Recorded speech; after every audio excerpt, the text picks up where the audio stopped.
got Joe Rutman, last year's winner, trying to push the 2000 winner, Mike Wallace, by Robert Presley. Not able to do it. They're still side by side. And that is a one-race ride, we are told, for Rutman, who has run 164 NASCAR Craftsman Truck Series events. Rutman, who won here a year ago. He's in the 79 Dodge. That's the Obie's restaurant Dodge. Tony Branson engine on board. And the word is that Rutman may actually be contemplating or trying to work a deal to put him in a Robert Yates truck to run some R&D races for Robert Yates. Well, that would be terrific. It would be a great opportunity for Joe Rutman. I know I've heard about that over the wintertime, and I really hope it comes to fruition. Joe was telling me in the garage here a couple days ago that if they can just get a little more sponsorship to get up and running, that would be a good point for him, and possibly also help Robert Yates with regard to the similar engine configurations here in Busch Trucks and Winston Cup. You know, one thing, right now you've got a Dodge leading in Robert Presley, but that's a Chevrolet. Two Chevrolets actually running side by side, second and third, and there's a Ford of Terry Cook in fourth. Well, by the time I get done saying this, is probably going to be in third, so we've got some pretty good parity, it looks like, right now. Great run for Terry Cook, and you can't say enough about the job that K Automotive team has done for Cook and company. The Power Stroke Diesel people coming on board full-time in 2002 for Terry. And he has always run well here at Daytona. Cook has had some great finishes here over the years. He's had a fourth and a sixth in the two races so far at Daytona, so his average finish is fifth. Not too bad. Got Ernie Elliott horsepower beneath the hood. He has the best average finish of anyone that's run a truck race here in 2 years. There is Cook in the 29 truck. On the outside of Joe Rutman. Okay, these guys are doing a great job right now, but I tell you, it looks like these trucks are really dancing around a little bit. They're moving around an awful lot. Is that record better than Mike Wallace's? People that have run two races, best average finish. That's close, but good thinking, though. Back with more live coverage on Daytona in just a moment.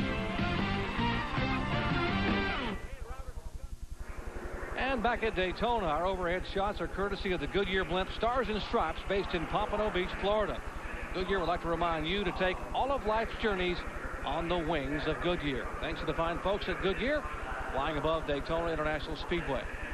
And Dan Thomas is the pilot, and Bob McGlowan is working the camera for us. So thank you guys, giving us great shots. And we are under caution here for the third time today. Dennis Setzer's Axion Chevrolet. Dennis was leading a moment ago, spun in the backstretch, and now has to get a shove from the wrecker as pit stops are taking place. Amy? Terry Cook just blasted out of his pit stall, took left side tires only. The time before he taken, right side. Ray Dunlap. Small track bar adjustment for Ted Musgrave. He said he still wasn't quite happy with that. They did not change tires on this pit stop. It was fuel only. That's sort of a strategy move here. They want to save these tires for later in the race, but fuel only and a track bar adjustment.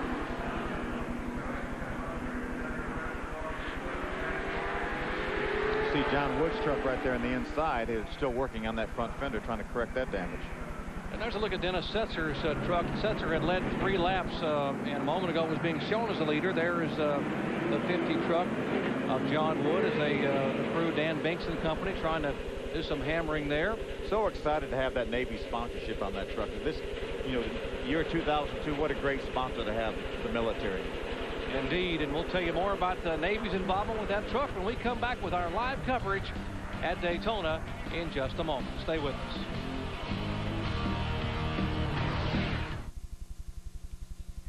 And the next stop for the NASCAR Craftsman Truck Series brings us to the track too tough to tame, Darlington.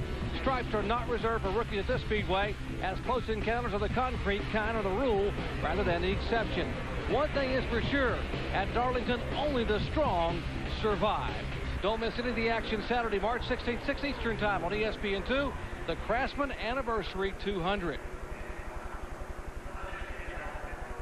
Well, Mike Bliss has had a problem, and he is behind the wall. Let's check in down there on his situation. Well, Jerry, at first they thought it was the rear end gear had gone bad on this truck because he just didn't have any power driving it. But now they have found out that it is a broken engine. So that is going to put Mike Bliss out for the day. He's all finished. Amy?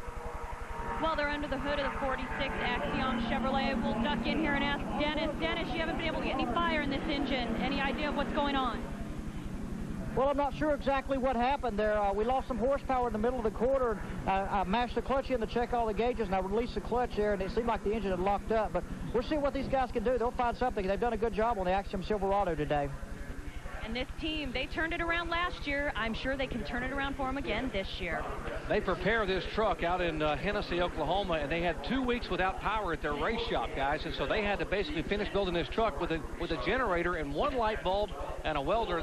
They painted this truck using a compressor off of a semi parked out in the parking lot. Doc, you see that hose right there? That is the fresh air hose. There was one on the other side just like that, but that's the air induction to the carburetor. There was 2, but now there's just 1. It's about an 80 horsepower reduction.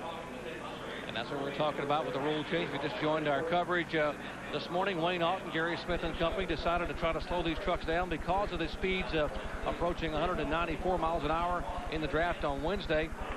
And they have certainly done a great job because the average speed here in the draft is about 187, which is exactly where NASCAR wanted it for the best competition. And we have seen some. In fact, in the first 34 laps, we've had 10 lead changes. And so if that we would continue, we could have a record here for the NASCAR Craftsman Truck Series. We are here at Daytona for the opener for the 2002 NASCAR Craftsman Truck Series season. The Florida Dodge Dealers 250. I'm Jerry Punch, along with Phil Parsons, Mike Skinner, Ray Dunlap, and Amy East. Glad to have you with us. Lots of action here in the NASCAR Craftsman trucks. We've had 3 caution flags. The last one coming out on lap 34 when Dennis Setzer had a problem in the back straightaway.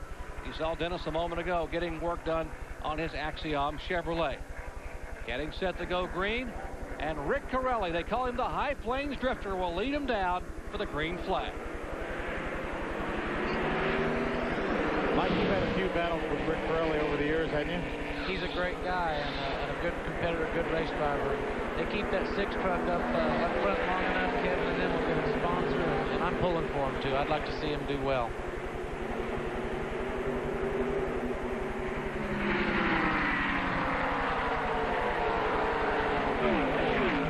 Great shot there off that jib camera. Makes you feel like you're riding with the drivers when the trucks go flying by and the camera moves with them. That's an awesome shot, guys, in turns 1 and 2. They're down the 3,600-foot back straightaway. There's Corelli in the 6 truck. He's the leader.